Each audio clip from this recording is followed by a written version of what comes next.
Regardless of whether you're super into your technology or not, you've probably heard a bit of buzz about virtual reality. But what really is it?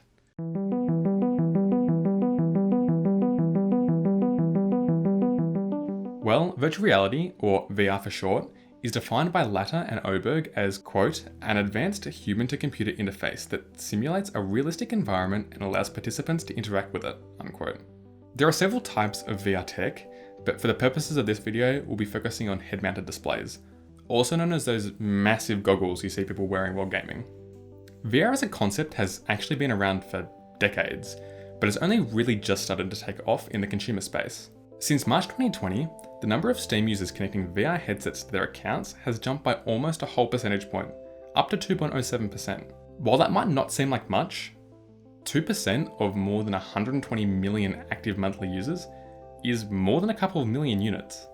While those numbers just look at VR through the lens of gaming, you can do so much more than just hop into a virtual world to play games with VR. People are already using VR for research, and in education, it could be used by teachers to take students on excursions without ever leaving the classroom. Part of the appeal of VR, and probably part of the reason why it's become so popular while they've all been stuck inside, is its ability to teleport us to a universe entirely different from our own, to immerse us in these new environments. But just showing us something through goggles isn't really enough to make it immersive. Evans says that VR leans on a combination of, quote, visuals, sounds, narratives, and haptics to make it feel immersive. But it also relies on how you, the end user, feel in that environment. Evans observes that any sort of VR experience, quote, may be immersive for one person, but not for another. So while I might find any number of the thousands of VR games on Steam to be really engaging, you might have a totally different experience. So VR sounds great.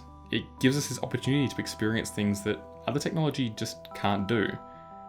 But if it's so revolutionary and amazing, then how come these handsets aren't in the hands of more people? Well, there are a couple of reasons behind that.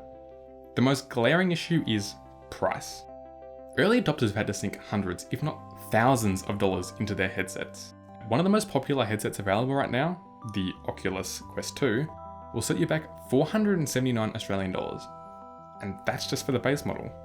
VR sickness is another major roadblock stopping the technology from really taking off.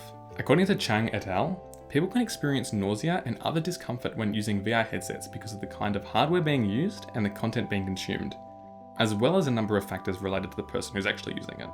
There's no denying that we've got a long way to go before we can call VR a game changer, but we can't write it off as a gimmick just yet either.